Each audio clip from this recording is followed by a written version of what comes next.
He's been the ambassador since 1937. Dedicated and introduced Mbogua. There are people on the side if you want to go on the back.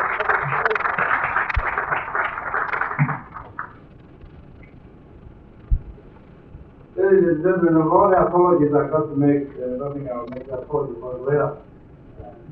One thing we have we excel in Africa. I came a little bit late because we didn't go through it. Also much to hear. Having been in Nairobi just about a week ago, when I was working, I told them not too much. But there are many other things about this country. It's really nothing behind. And therefore, it is indeed a pleasure for me to have an opportunity like this to talk to people who come from all walks of life in this great city. Only have people from various fields. In the Baltimore area, people who in their own ways have to have a lot of issues that happen in the relationship we are going to talk about, the relationship between the African countries and the United States. Because I think indeed this relationship has been for a long time understood or neglected, and time has come when I have to choose this relationship. So I'll be stating in my topic. Some people think Africa is covering the United States part-time and vice versa. The United States and Africa, in fact, have been together for a long time. This country and Africa have known each other in a diversity of ways. Perhaps it's important that this relationship can still start. There is no way in which we can separate ourselves from each other. But if anything, what we need to do is to improve on the relationship which binds us. They shall be trying to demonstrate there are strong ties which bind our two great countries. Let me therefore begin by thanking all of you for coming to share with me some thoughts on the important aspect of the United States foreign policy, namely the relationship between the United States and the African Union. We live in an interdependent world. Today, events in Africa could influence lives of ordinary people in the home, of ordinary people in the United States. And similarly, events happening in this country have far-reaching consequences for many people in the continent of Africa. This year, the President of the Republic of Kenya, Daniel Arap Moi, is the chairman of the Organization of African Unity. This year, for my present duty, the envoy in this country to elucidate, analyze the relationship which exists between the United States and African countries, the potential for future coexistence and interdependence between the peoples of Africa and the peoples of the United States. There are about 45 independent states in the continent of Africa. I say about because there are people who sometimes argue that South Africa is not independent. And each one of these states are sovereign and determine their policies independently.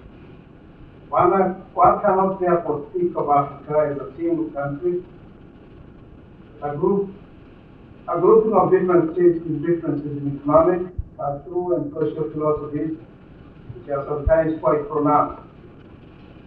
I'm therefore not in fact surprised that my chairman could be quite distinguished that I come from Nigeria from Kenya, because the tendency, of course, is to see the African countries all in one. We really have quite a lot of diversity. We sometimes differ with cultural tendencies. It's surprising, even within a country, so one can tell, man can tell, we can tell this tribe from that tribe. So I find the visitors obviously very different, even students, even if they were starting, still can do. I guess it's the same thing which I find quite often when I go around by the Americans who say he's from the north, from the south, Houston, Northern California. And I can't tell some of these little marked confusion which we ourselves are able to distinguish. We want to be facing the African perceive. Nevertheless, there are certain areas where we feel that as Africans we have to act as one. We know we are going together. The organization I just mentioned, the Organization of Our Community, because that organization tries to merge and bring together the African people so that they can deal with some problems which are common to them all. In an analysis like this, obviously, I would say to be generic, and I could not bring out all the different issues. I'd like to approach the topic by discussing about 6 or 7 main aspects of the main theme which I've identified. The relationship between the United States and Africa. I'd like first of all to look at the political issues like the United States and African relationship. Then look at the economic interdependence which exists between ourselves. Then I will look specifically at the problems of poverty, disease, and hunger, as well as the problems of population growth, which in Africa is more serious issue. I'll try to see how the U.S. tries to influence or help us to solve them. Cannot really talk about Africa without zeroing on problems of poverty, problems such as unemployment, disease, and problems of famine. So these are problems which we as African people really feel we have big challenges. We left behind for far too long, and we tried to join in the march for towards governments. We realize that these are issues which we must pay attention to as we are worrying about implementation. Or go to the moon and go to the Mars and some of these other places. We really have got specific issues inside our people. This is what we need to find out. I also want to look at the problems of border skirmishes and result of problems of refugees. It's a common problem in Africa. Africa has got the biggest number of refugees, well over 4 million. Again, this is an area where we find the U.S. interacting, trying to find solutions. I touch on the problems of superpower rivalry because we really can't, in modern situation, deal with any country in a vacuum. Rivalry which exists between superpower, East and West. So as much as we ourselves in Africa have right to feel we are outside situations, we are part of that growth. These issues are becoming very important. I also want to touch on the final point that I'd like to talk on the ethnic affiliations which exist between this country and Africa. I mentioned earlier on that in fact, in dealing with the relationship between the US and Africa, we are not starting from a vacuum. We have in this country a large portion of people who can trace their origin in Africa. I've been indicating in my talk that for a long time these aspects seem to have been Secondly, but I think it's an important aspect to bring about an understanding to the African people. The United States can be ignored, in fact, as a terror, tries to cause a lot of confusion. Properly directed, these forces, which are, after all, basic, can be forces for change or bringing better understanding to the African and the people of the nation. So let me touch, first of all, the political issues right in influence the U.S.-African relationship. Africa is a continent which is emerging from a colonial matrix of government structure. The aims were primarily to dominate and exploit the resources of Africa. I know many people don't like to hear the word exploit, and which is so often. But really, that was the basic aim of the colonial movement, which dominated Africa for quite some time. While aspects, for example, the missionary work and so on, opening up of the continent. But the motives for gain, I think the resources of Africa, for the development of the economy, power, foreign nations, are very, very interesting. Africa should be noted, of course, a lot of commodities which are not found in the nations in the West. I'm talking of the previous just before this kind of trade partner in the world. And the West has to go to Africa and procure some of these commodities. Nations of Europe at that time were competing with each other for economic development. It should not surprise anyone, therefore, that the African people throughout the country focus their attention on the situation in South Africa and Namibia. The patent system represents a crystallization of philosophies which for generations kept the African race under subjugated on the basis that the African people were racially inferior. This is the same basis upon which slavery was justified even in the Republic in all those areas in the New World where the institution of slavery existed alongside great strides in the fight, the views of human rights and the rights of individuals. The African peoples have a tendency to see the United States as a superpower which permits our national, strategic, and economic interests to come blind to these injustices of apartheid in Southern Africa. Now this is a point which is arguable, and many people will say this is not so. But there is a tendency, African people try to judge this country. Being too close to South Africa, the risk of trying to ignore problems which exist in South Africa itself, problems of subjugation of the African. The Republic of South Africa itself is a contention of the African people that the abolition of humanizing racial law will greatly enhance the opportunities for all those people who have chosen to live in that country. Human equality will make that country happier, stronger, and peaceful. I think in this country, in fact, you yourself have experienced this type of change. The more liberalized attitude you have, the more freedom you have, I think there is a tendency for people to contribute much more when you become more free.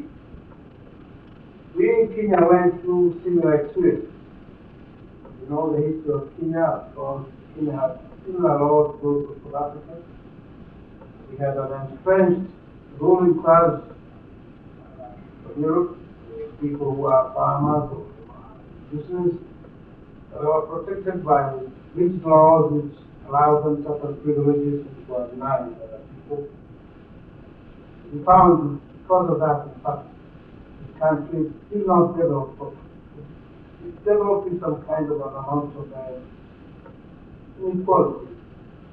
Some areas, for example, which I knew very well, were much more developed than the others. The neglect was justified because it was argued, for example, that these people did not pay taxes. They did not belong to the system. As soon as we became independent and allowed the people to feel that they were all Kenyans, Kenya, by the way, you have people of all regions, until you have been born there and grew up there, became a citizen of that country, thanks to the leader or great leader of Jomo Kenyatta. He allowed everybody to become a citizen of the country and participate in the participation in economic development of our country. We found that in fact all the people could work together and be able to compete with each other, help each other to build a much stronger economic system. We find in fact the success of our economy, we have been quite successful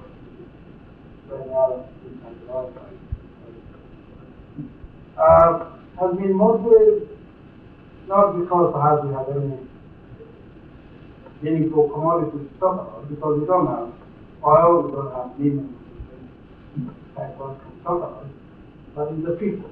We have had a mixture of people, grouping of people. We have people from Asia, Indians who are brought by the British to start the railroad at the turn of the century. British came, the British people came, of course, and visitors, businessmen, farmers, for the wild Africa. As I say, under the system we had before, there were these divisions of race, classification. As soon as these barriers were broken, we found that in fact all the people all around were able to work together, so to speak, for that model. The country has become much stronger, much more outgoing than that was the case when we had to spend large sums of money to try to maintain a police force so that we keep about 6 million people we have last time. They have to cut down there, while the privileged few are able to enjoy whatever country produces. It's very amazing because I do know myself at times when Africa in Europe, for example, never wore shoes before. And even when the whole country, we had only about 2 or 3 Africans who were motorcars. That did not apply to the other races. The other races at that time, I'm talking of, it was recent, 1950s. The other races have motorcars, or we have cars. I think for the time the motorcar was invented. Remember, we had motorcars way back. The Africans didn't own motorcars in the 1950s. Not that the motorcar house is a major criteria. Wrong, in fact, it just shows what it says. Once they carry people, instead of they're able to participate. And this is the sort of thing we are forced to, as African people, especially South Africa.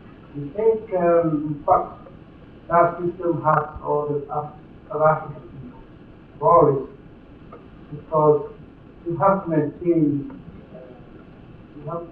people in a position of subordination by force. Use a lot of money.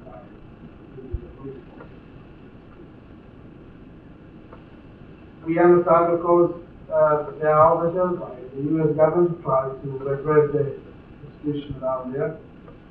In his address at the gathering arranged by the African American Institute in Toronto, on October 8, 1981, Honorable Chester Crawford, the Assistant Secretary of State for Africa, attempted to assuage the African representatives of various countries gathered at the conference on the United States intention in South Africa. We found too early to see what successes the United States will have, especially over Namibia, adopting a policy of fire diplomacy. That country has been known to defy the international opinion on numerous occasions. Indeed, over Namibia, she is the cause of the problem for defying Resolution 435, the Security Council approved by the United Nations in 1978. While the efforts being made by the 5 Western countries through the contact group are appreciated, it is not clear that what the United States and the other Western countries will do. They meet with the resistance of South Africa. The African people do their own use and possibly perhaps the United Nations advocates that sanctions be applied to South Africa. It's rather disappointing that quite often it lead this nation, which always has the single vote of the veto against the nations which have to be released. I think the question of South Africa is basic in relationship, in analyzing relationship between the African nations, the United States. Do not understand why. Because here to that relation, you led the humanity to South Africa. I think perhaps you should come out quite clear. The other areas, as I described, is political situation in Africa, where the U.S. in fact has come out a much better light. For example, the question of Chad. Recently, the U.S. has volunteered to contribute funds of like $12 million to assist in setting up reforms which you have so that the African people themselves can take charge of the situation in Chad, so that the leaders can come out.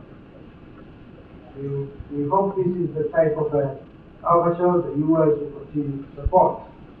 Overtures where the African people are themselves encouraged to solve their own problems without internationalizing crisis in Africa. There are other areas, of course, where there are problems in Africa, like Western Sahara. Issues such as the recent problems between Nigeria and Cameroon. And of course, there is the issue of Namibia, which I mentioned earlier on, where we hope that in fact things will be resolved amicably, and we hope the U.S. will assist in getting this issue resolved. If I may now turn to my second point on economic interdependence between the USA and independent African states. Africa is a major source of strategic and other essential industrial minerals, which are in great demand in the United States.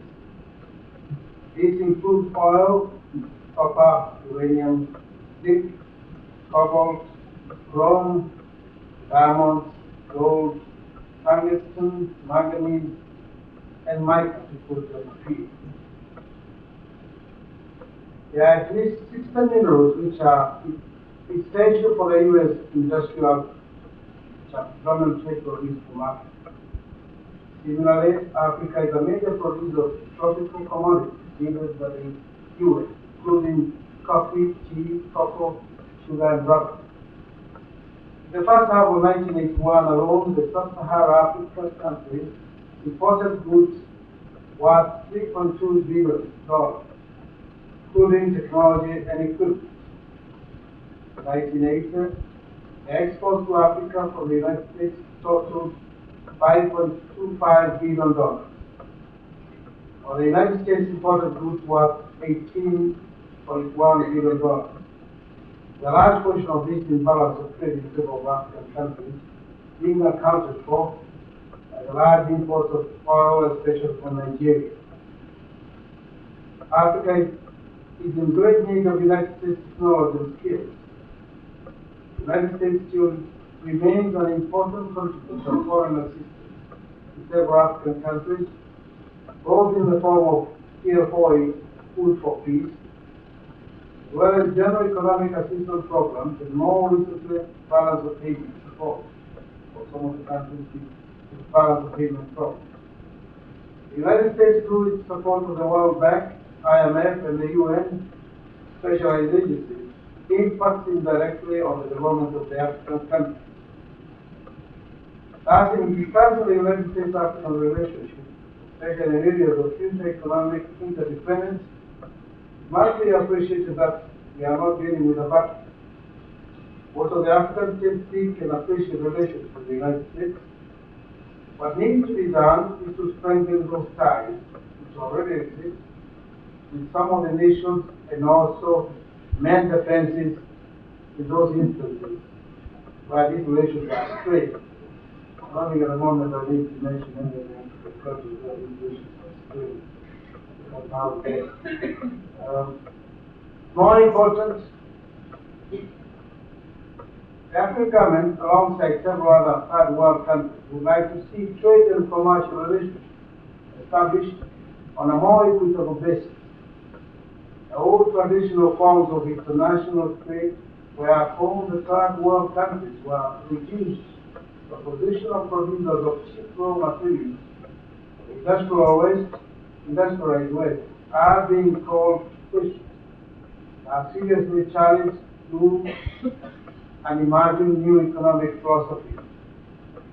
The African nations have followed with interest the debates of the North-South dialogue and the position the United States has taken on these issues. The meeting at Cancun in Mexico, attended by President Reagan, at which meeting Africa was well represented by the Prime Minister of Nigeria, His Excellency Shagari, and the President of Tanzania, Mwalimu Nyerere, was step towards the right direction in the sense that the head of states of developing countries were able to meet for the first time with the head of state of the industrialized nation and discuss these matters of mutual interest with them all. I may remind you, during his address to the UN General Assembly this year, General Alexander Haig, Secretary of State, stated that whereas developing countries require long-term and generous concessional aid from developed and other developing countries, but, he stated, the objective must be to involve them in international economic systems, thereby strengthening opportunities and incentives for self-sustaining growth. It is in fact indeed very difficult to disagree with these type of statements. What seems incomprehensible is the general trends in the U.S. to resist liberalization of trade with the third world countries, especially those who are producers of raw materials. Commodity prices remain poor because of the existence of institutions in trade which fortify monopolistic tendencies of these commodities. For example, tea prices, we in Kenya are producers of tea, have not increased markedly over the last 20 years. In fact, I think the prices are just remaining at 20 years. We know very well what the prices of structures are. Prices of these commodities have in fact on the whole gone up over 10 times. It's very difficult. I serve with the tea council in the US. We are producers. Very difficult in fact to ask tea. They are very small price producers. Farmers are having a hard time to grow the commodities. They get very difficult. That same story applies to other commodities like coffee. Applies to cocoa, other commodities which is produced. Quota systems are set up, for example, to define the quota system. Reality are used, especially monopolistic tendencies. They are used to, in fact, stop prices going up, stop overproduction also, so prices are stabilized at a certain level.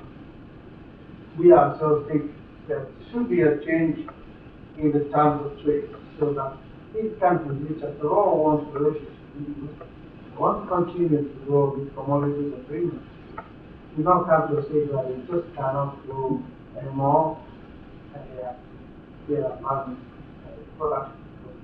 The reason these commodities can't be possible. I'm challenging you all because I'm sure you have tea drinkers and coffee drinkers. Each one of you have got a duty to speak that has something done about these prices.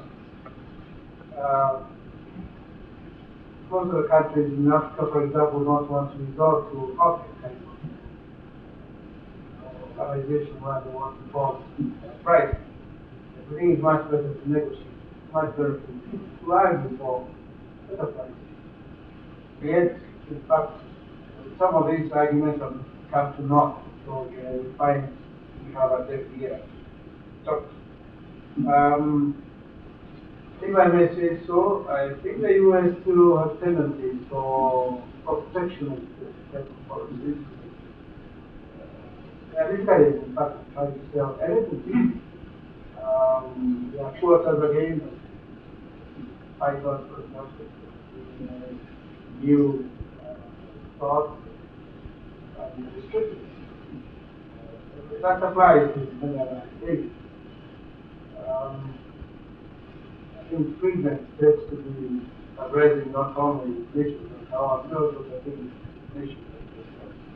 If there's going to be free trade, and we ourselves are for free trade, see the World Bank and have institutions vibrant, open up. We must restructure our economy. We must allow more free trade. It must be both ways. We must be able to allow the inflow of goods from one country to the other, and not, in fact, then subject these countries to become sort of dumping grounds for manufacturing items from industrialization. So this is really what could happen. We think Africa, in fact, as I said earlier on, we've been on the same path for far too long, and not be able to have a meeting. We produce so much in the way of industrial goods, minerals. We have really gone out to huge industries in many other parts of the world. But Africa does need some consideration at this stage. See, the problem is, if in fact there is no Lithuania, there is no very good care of these patients, people are tending to resort to other methods. They either resort to violence, unemployment, and poverty becomes so excruciating that people just can't stand it anymore. In other areas, in fact, the tendency is to look for ideological solutions. The argument becomes positive capitalism. Outgrowth of capitalism, income socialism. Some of these countries try to experiment through this within a row of ideologies. But you don't seem to go too far. But if anything, the situation becomes even more, much worse. Mostly because some of us do not think the problems in Africa are really those of ideology. The problems of Africa are those of underdevelopment, ignorance, in fact, which is widespread, and really being able to allow people freedom to be able to realize issues, that be able to meet the challenge. Give them the right education, because with education, in fact, you give freedom to a person. Once you've got that freedom, you know what to do. You don't really have to control him as a government directly. Give him that freedom to be able to choose and play by his policy. I'm not really not of the type of people really. Some of the things we say have some truth. If I could turn to this problem, which I mentioned earlier on, this is really me addressing myself and addressing my own brothers in Africa. Problems of poverty, diseases, hunger, and uncontrolled population growth. Because these really are our problems, need to be helped to resolve them, but can only rely on me to help. Cannot ask you to resolve ourselves. I really would turn to, speaking as a people. See, the fault there lies with us. Lies with us in the sense that we have tended to go into grand schemes. Schemes in the cities where you are able to have money, so that people can see great implications. People become independent. And we have really ignored issues such as the production of food, for example. I think our priority is not really to go to the moon, but like not big technological feats, but to be able to grow food. The areas where water passes by and goes with speed, watching out the topsoil, which is so precious. Problems of being able to, in fact, turn the countries which we are given by God to one of our land for production of agricultural commodities. When geographers and other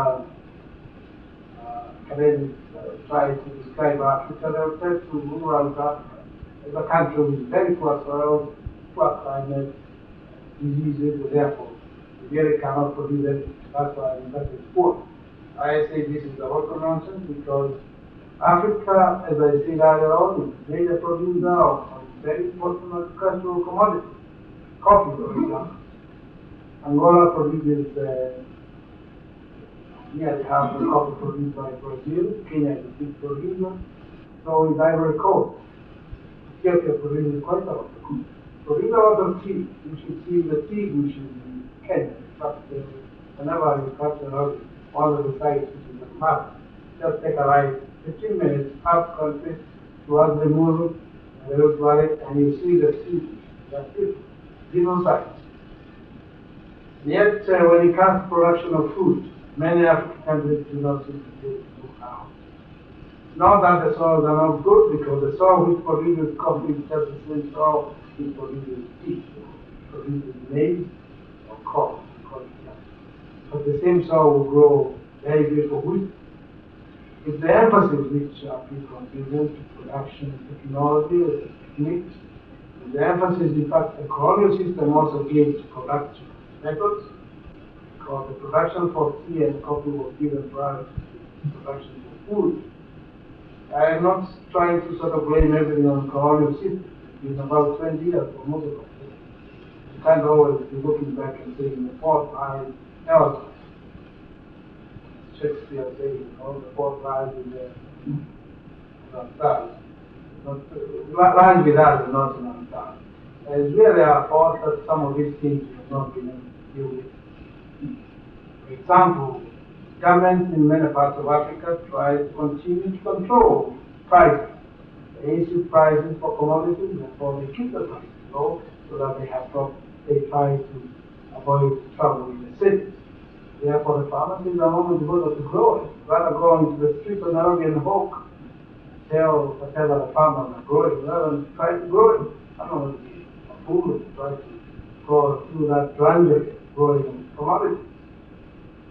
And so it goes on. You find sometimes there's so much control of movement of grain that in fact you cannot sell the commodity where the market is best. Therefore, because of some of these controls, people just don't want to grow. We need to restructure our system. We need to have new approaches to methods of production as well. But we need your help. We think in this country, for example, we see what you do with things like Kansas. Kansas has got the same type of land which I've seen in many parts of Africa and not least in my own country. Area which we normally would say this is too dry to do anything. Yet that's the granary of the United States and other parts of the world. They are giving us grain. Large parts of Africa today are dependent on grain from this country. Of course, we are not alone. We know one or two other countries, including some other people who remain nameless, who should be growing their own food at the moment because we don't know. But in fact, we think we can be dependent. We can be independent as far as food production is concerned. After all, that's the sort of thing which goes right back to the time of Adam and Eve, growing your own food so that you don't starve. Yes, the African countries really are not growing our food. Food production has not kept up with the population growth. It's been on the decline. Some of the countries which were able to export food are suddenly finding they have to import food. Nigeria is a food king. Last year they imported $1.4 billion of food. They have oil. I'm not trying to make it diplomatic problems here with the Nigerians, but it's the same with us. The same with Kenya. We import a lot of wheat. Kenya used to export maize, wheat to all the countries around us. We have a big challenge today. One of the help we hope to get from this country is the advice on how best we can grow our own food. I don't mean advice which just comes out of the colleges and universities. We really want practical people because, with due respect, I used to teach in a university. In the university, you can be super theoretical, and then you don't get down to I'm not trying to attack the professors, they have an idea. But we really need people like the farmers in Kansas. I know some will say, oh, wait a minute, no. A professor will say, no, you cannot come to where the Kansas farmers are. You must do it the African way. The African way is the best. So there will be all sorts of type of lectures to have certain traditional methods are better than this and so on. You argue and you don't get anywhere. I personally would say let's use the methods you use here and do it and let us be done, but it should be ready. And produce something, because really there's a lot of talk and a lot of argument and a lot of theories and a lot of policy statements which are being made. From one end to the other with advisors to all and nothing seems to come out. We are in need of being able to get the right as far as growing of food is concerned. We need also to be helped in areas like dealing with diseases. Some normal, very simple matters which afflict the children. Eye diseases because they are flying all over the place. Problems of unemployment, when in fact there is a lot which can be done. The challenges, as I said, is our own. The challenges to our own African men, women who probably are here tonight. We have to go back there and really turn that country around. If we don't, we will be professionally dependent on outside help. When somebody is helping you here, it cannot be achieved.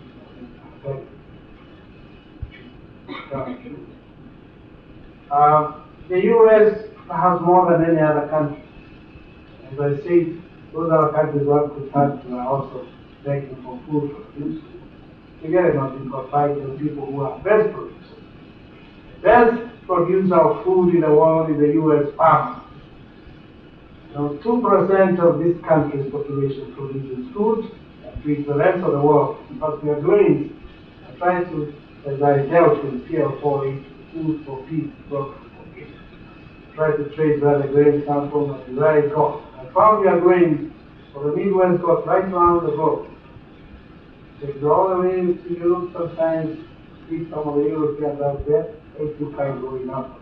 So it's all right through to India and then to Pakistan and Bangladesh to China and right down to the other side.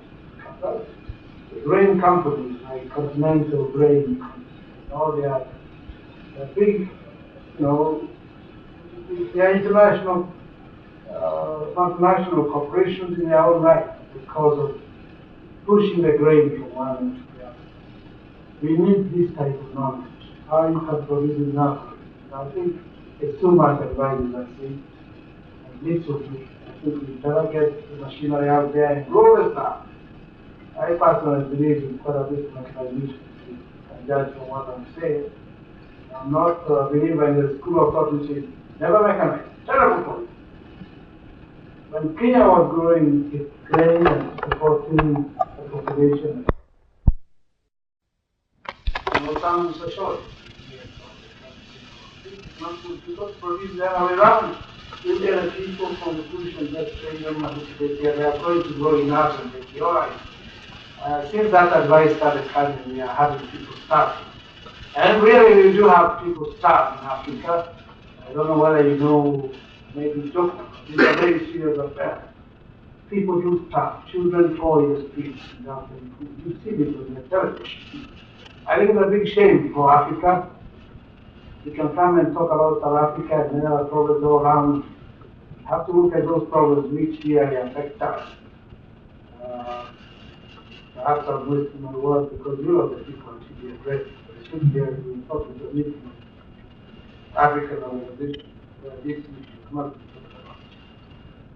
We do need your help, your medical attention, to deal with problems like malaria, bilharzia, civic sickness, other types of maladies which make it very difficult to work in the African situation. I think I'd like to touch also on the question of the border skirmishes that result in refugee problems in Africa, because again this is an African issue. We need to, of course, try to bring peace in areas where there is a lot of transportation between African states. As I said earlier on, we are pleased to know that the country is now advocating a position where the Africans is trying to resolve their own problems. So there is an African saying that when two elephants confront each other and start fighting, bury the grass and the little insects down there. Africa does not want to be made into an area for international superpower rivalry, because if this did happen, we know what it was. The African Union really would be terrible. You like to keep it issued this international competition away from the African continent. Some of the worst aspects, of course, of the problems I'm talking about are the refugee problem. I mentioned that we have about 4 million refugees in Africa. Some because of internal strife, some coup d'etats which throw off people away from their own countries, all border conflict. We ourselves in Kenya have seen, with our own eyes, terrible things happen to Uganda. First, a men took over, and of course, some Uganda people ran away, came to Kenya, those who are freed of it. Then time went on, and a lot of people, as a means persecuted, the people had killed others. People used to run out and come at night, and then you have to wear a woman's dress so that you could cross the border without being recognized. Such a man who used to be my colleague in the University of Sheridan, but did exactly that. He and his wife just have to hitchhike, get a lift from somebody. The man puts on his wife's dress. He happens to be a bit light, so that's the problem. And they went across like coppers across the border, went to the other side. In fact, in that case, he managed to employ the lady because she was a lawyer. And the husband, who was a lawyer, was employed at the university in Nairobi. But that sort of situation went on for far too long. A lot of people suffered. Of course, when the new president took over, the people who were working for me, he wanted to run away, given the situation. And of course, they were removed and they were around. The men whom we were trying to have brought us to become the chief secretary of that country. So it goes on like that. It causes a lot of human suffering, instability. The refugee problem is one area where, once again, the U.S. has come out in a very commendable. The Vice President, at the beginning of the year, if you remember, went to Geneva and promised that the U.S. would give as much as $200 million to assist the refugee problem, mostly in Somalia. We think, of course, Somalia is responsible for possibly the problem. We're causing a little trouble all around, but we want to create a bigger Somalia where they can incorporate all the countries, all the people who happen to be smart in Kenya and in Ethiopia. But even then, of course, it is commendable that the U.S. has come out, is trying to help in this sort of situation. I mentioned something about the superpower rivalry and covered most of the points. For us, of course, the U.S. has promised to try to get the Africans to solve their problems internally. We like to see the same sort of promises come from other places. We hope that the U.S. will keep off. That does not give room for other people to think Africa is there for taking. As I said earlier on, we think ideological alignment in Africa are dangerous. African people should be free to develop, go on with their own problems and developments without too much interference from whatever side. The last point which I mentioned was the question of ethnic affiliations between the United States and Africa. That's my last point, but not least. In the sense that I told you earlier on, there are about 30 million people here who can trace their origin in Africa. About 11% of their population, their roots, their continents. As I said earlier on, I think this factor could be used as a basis for bringing our two people together. It should not be seen as a means for dividing us, because people tend to be somehow not quite, they don't come out quite clearly wanting to talk about it. there should be any ambassador. I personally came to this country when I went to school here. In fact, I was brought in prominent black Americans to meet our Kenya. We got together with people like Kennedy, the late President Kennedy, when just before we became president. People like Jackie Robertson, Harry Belafonte, and they persuaded people with money to help us about it.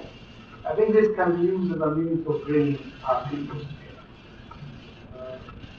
If I may say so, our communities in this country are able to express their feelings to us. Those countries where they can express their origin. One would like to see more of that happening also in our community here. Vice versa, the African people themselves should also see that this is a means by which we can bring our two countries. Like at this particular moment, ladies and gentlemen, conclude my talk and invite questions. Thank you very much.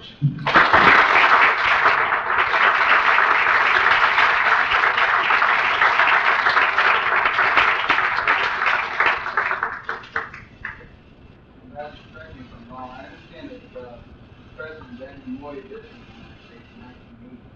But the byproduct is that moving within setting the current administration. The United States attempts to set up military bases in Kenya. Has that in fact taken place? If so, have you seen any pressures from any of the other African countries? And the present administration in fact supporting that particular endeavor? In fact, we in Kenya do not have a UN military base. This is not the issue tonight, it's a command.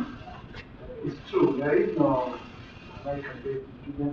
There are no intention of setting up American. What we have is the facilities we do provide, and in fact, we find these facilities are for people, many international shipping lines, other types of ships which pass through. This is the type of arrangement that we can have.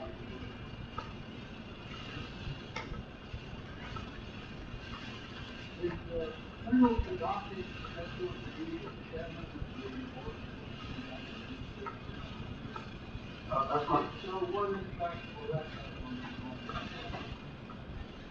Well, that's my understanding. Both the second look. As far as the impact is concerned, I don't think really this would be a fair question for me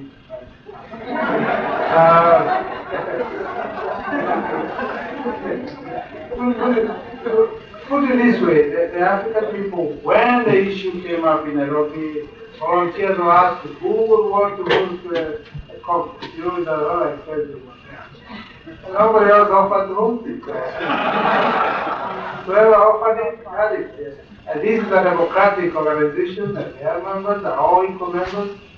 They can't, what the implications are going to be, really, I think, not be careful.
Well, I think this is a process of learning on both sides. One would hope that the U.S. administration, at the moment, the American people, to really understand the issues of Africa. And as you have put it in myself, see that by not helping the African people in South Africa become independent, you will be serving the long-term interests of the EU as well as the short-term interests. After all, this has been repeated so often in Africa today that one can't argue that there is no precedent. You had a situation in Algeria, the French struggled there for over 10 years. There was a lot of support in Western press, French settler community at one time, and the people who are fighting for independence being called terrorists. Well over 2 million French Algeria. Yet the situation went the way it did. In fact, perhaps a lot of goodwill was lost by not jumping to supporting the morals. In the case of Kenya, that was a similar picture. And in fact, for a long time, the situation was just going on and on. People like Jomo Kenyatta being termed a leader to darkness, a terrorist. But one European settler in Nairobi that time said the best thing to be done about it. Why are you fasting? You're just taking and hanging to the nearest tree and then your problems will be off. The British government was much wiser. They locked him up for 10 years. When he came out, he ended up being one of the best leaders in South Africa. Recently, we have had a situation in Zimbabwe. That too has gone the way it has gone. Before then, you remember, we had a situation in Angola and Mozambique. And we think South Africa, which is now the last sort of vestige, as I call it, should be hating this country for quite really what it is, because whatever happens in that country, you just cannot subjugate about 18, nearly 20 million people by a force of about only 4 million people. It's not going to work. If anything, the people down there will resort to terrorism, or whatever you call it. There'll be a lot of armaments sent to South Africa to help prop up South Africa, as people will say South Africa is, of course, stands against communism. So that's a real good ally. I don't see that because Africans are not clearly communistically inclined. If you analyze the African nation, you find there's hardly a country which really, truly cares for communism. They may have communists as allies to help them fight restriction, like what you saw in Angola. They had to resort to getting some help from outside because they didn't get it, so that was going to overrun that country and put the government which they wanted to put. A stooge government, really. I know this is a view which many people disagree with in this country. And in fact, that's exactly what was happening. That was the scenario in Angola. Here was trying to impose a government which was inclined to side with South Africa so that it becomes a subsidiary type of government. Now, what we are telling our American friends is that in South Africa, we sometimes have got much privilege. You should try to work with us so that we put pressure on that country to change for the sake of all the South African people. All of them. They'll be better and happier if they could work with us. They'll be stronger. We in Africa will be very happy that they can all be part and parcel of our own community. Today, if you happen to be a man of a color, different from white, and walk down the streets of South Africa, the possible thing which will happen to you, you'll be arrested and put in and asked, what are you doing in the streets here? You should have a pass. Why didn't you go to Homeland? These tactics, we ourselves in Kenya know only too well.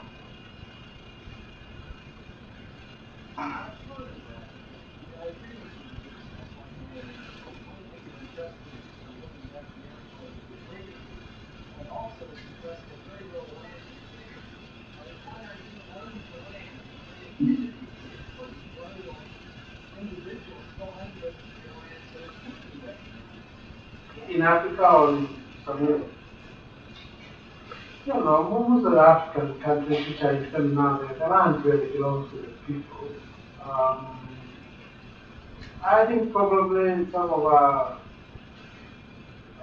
army problems, again here I'm treading into very dangerous grounds. Part of our problems, I think, is traditional. wanting to take to something, for example, land tenure method is no longer can be equitable. Where every piece of land gets like that. There's some other land which cannot be touched because of certain reasons. Africa needs to change.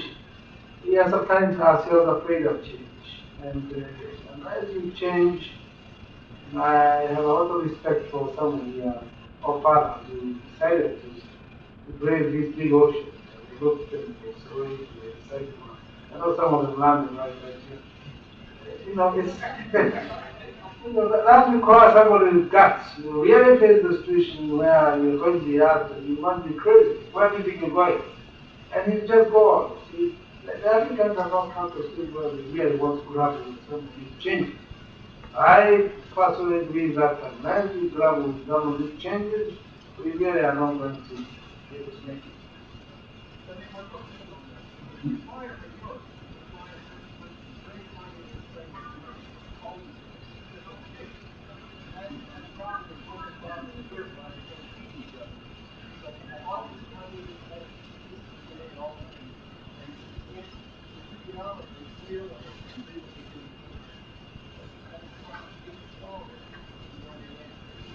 I personally agree.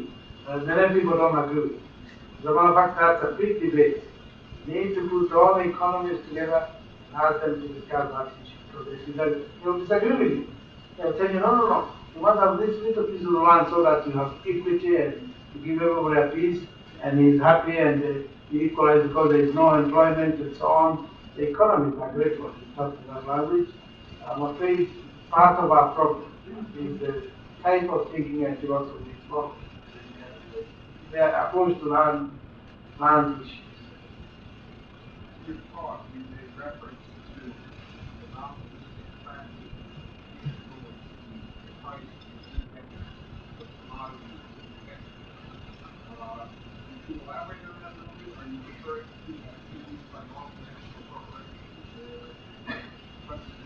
Well, actually that, in fact, you know very well with the multinational, they all control. I'm not here to fight the multinationals. If anything, I work for one myself, but I work for them.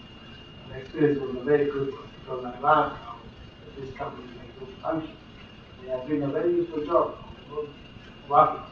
But take coffee for example. Coffee is bought in some of the coffee houses in New York, in Hamburg, in London, or similarly tea. And you find that buyers themselves from well-structured groups. There are of course traditional groups who are formed back to the time of the big tea party in Boston. They've always worked together. It's a specialized thing. And they know the rules, and they know that the prices, of course, must be controlled for the suppliers. They should never be allowed to go too high because that spoils the market and so on. They have used this sometimes as a means of keeping the prices down. We need, what we're asking for is a consumption.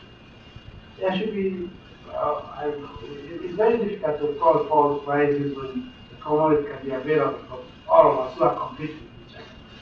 But there can be some adjustment which can start helping the nation. Before people get a good deal out doing the stuff and the prices go up automatically. Yes, the lady. Yes.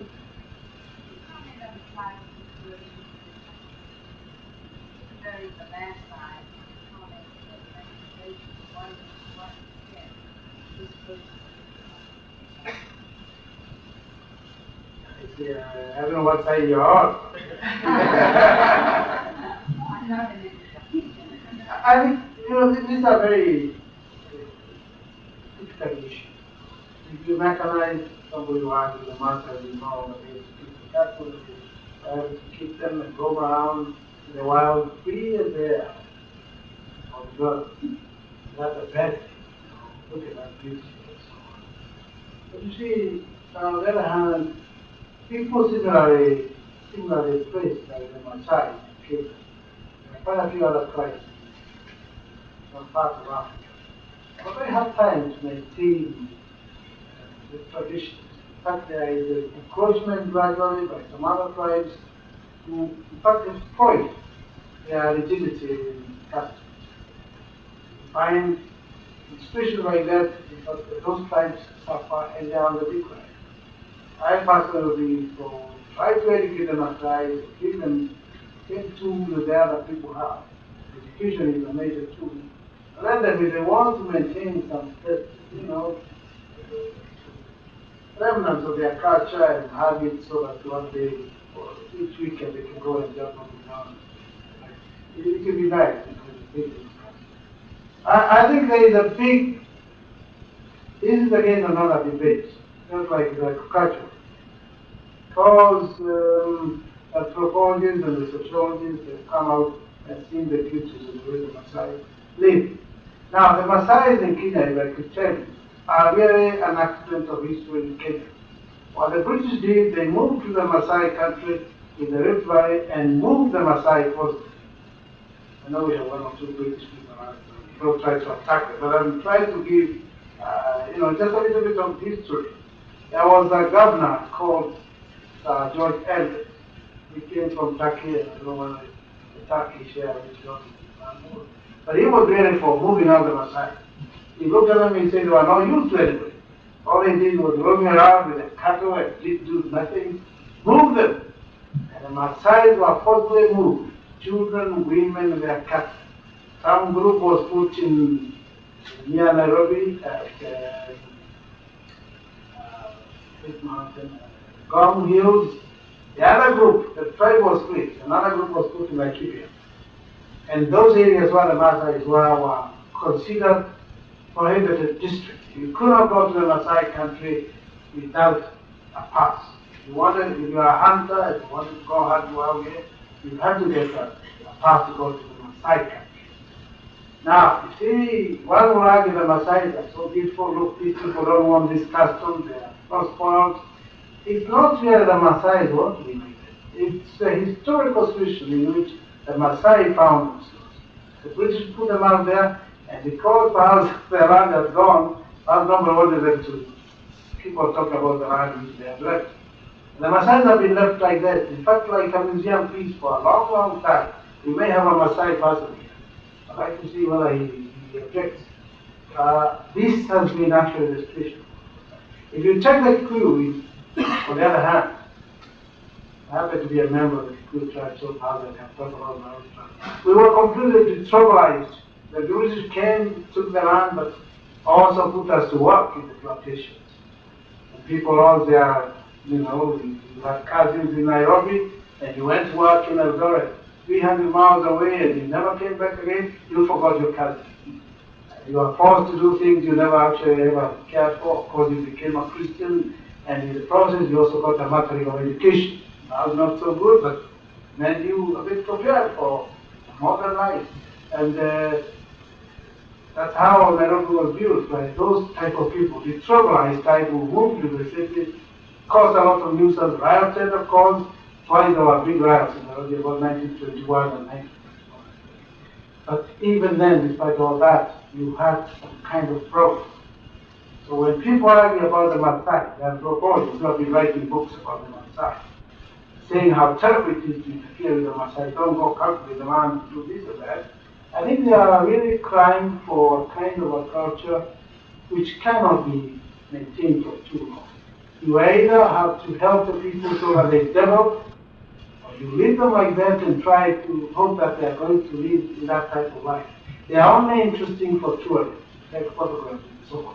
But they are very sick. Most of them are usually sick, because that type of situation allowing people to take photographs, to do these things about them, and to say how nice they are. You don't check how much, what they are suffering from. That's the true story of the Maasai. Could you describe for us the effects of the OPEC price rise on Africa in general, Kenya in particular, and what are you doing to assuage the problems that it's caused? It's been devastating. All of us have really suffered from the wrong price. But I can tell you, at one time, not so long ago, about 1970, Kenya used to spend about a fifth of our coffee. A fifth of our coffee in foreign exchange went to buy fuel. That was enough. Today, we are spending about 4/5 of our entire coffee crop.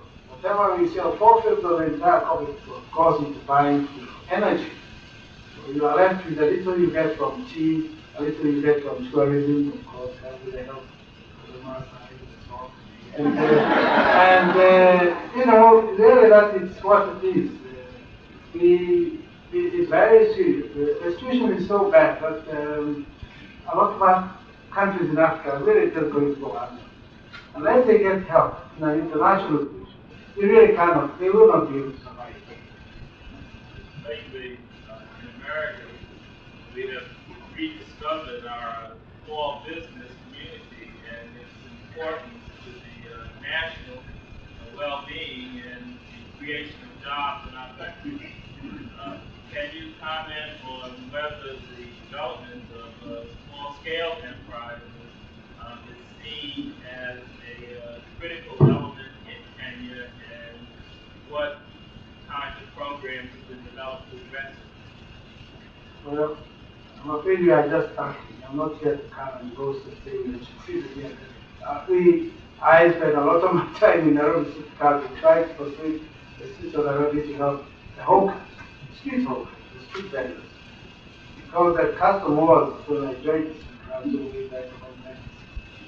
Just when people went to the street and started trading, you just sent a whole force of policemen, they sent the police and just arrested them, took their things, put them in the trucks and put them in jail because they're trading in areas where they should not be treated. In the case of Nairobi City, the experience we had over the years is that whereas you started with a few scattering of a few hawkers at certain corners of the streets, who could have been helped by just putting them in the right places so that they could trade peacefully, give them water, give them toilets. This harassment never resulted to anything. You clear them one day, wait for another week, and they come. Sometimes at night they start trading all the place. And ultimately the authority, the politicians, particularly the national politicians, the member of parliament for that area who want to get votes, will make big speech in parliament or go to the newspapers, and the councillors will denounce him, the mayor will say something, and it becomes a big battle between the politicians. Whereas the hawker still remains there, and nothing is being done about it. Because the argument is whether you help him or you don't help him. What you say is quite true. I think if we could recognize the essence of helping the small man, and again this is a question of equalizing and giving people opportunities. Most of these countries will become stronger. I don't think this country is also doing this. There are abuses, of course, when you start, but gradually this can be very useful.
So,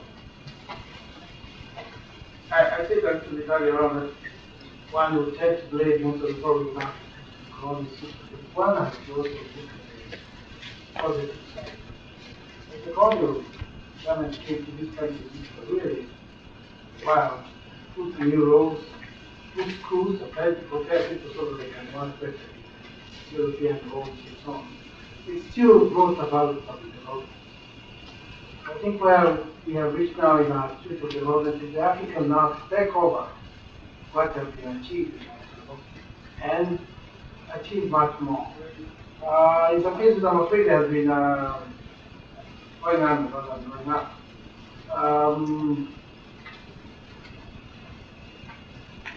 European community, well, maybe what you meant was the greater European companies which have been operating in these places. They did help in development. I think what needs to be done now is to get the Africans engaged in some of these enterprises. So that the skills which were, were held only by a few can be also shared by the Africans. I think educational system, particularly at the moment, is very vital to bring about that change. Does that answer your question? So,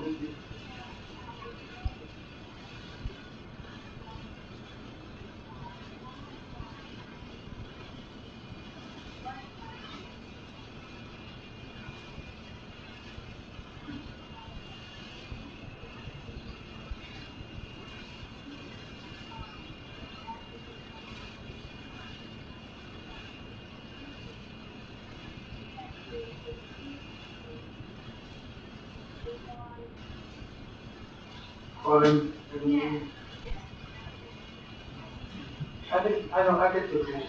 Really, in Kenya, we are not apologetic of having a large European relations. It's very easy, of course, politically for people to turn around and say, your country is just run by European, run by Asians. What some of us have seen, as I said earlier, having worked in Nairobi for some time, through the sort of the pluralistic nature of our community, the Asian, the African, the European, working together, I had sense of freedom, in fact. With the Africans given a lot of help by the government, loans for them. The Africans are easily able to get loans more than the Asians are able to get from the Europeans. There are government loans which help buy farms, for example. But by not resorting to what Amin did, turning around and telling the Asians get out, the Europeans get out, so that we have economic independence. That's what Amin was telling his people. By encouraging mergers or joint enterprises between the African peoples and Asian peoples, we have found that the country has made greater strides in development. And in fact, we find this is the only answer. Some of these Europeans who are born there, they are about third generation, they don't know any other home. So where are you going to send them to? They're Kenyans. The Asians too, they are proud of any other past. That's a big debate in our House of Parliament. Some of our parliamentarians say, kick out the politics. It's nonsense. Those people are contributing to development. If you want to build a house in Nairobi, for example, today, there'll be about 10 or 20 Asian architects who can actually help you. There'll be one or two European financiers who have been conducting financial houses elsewhere. And he knows where the money comes from. There'll be the African, of course, who can also come around and give you the land. And I find where this is encouraged, that is actually by itself a force for development. It is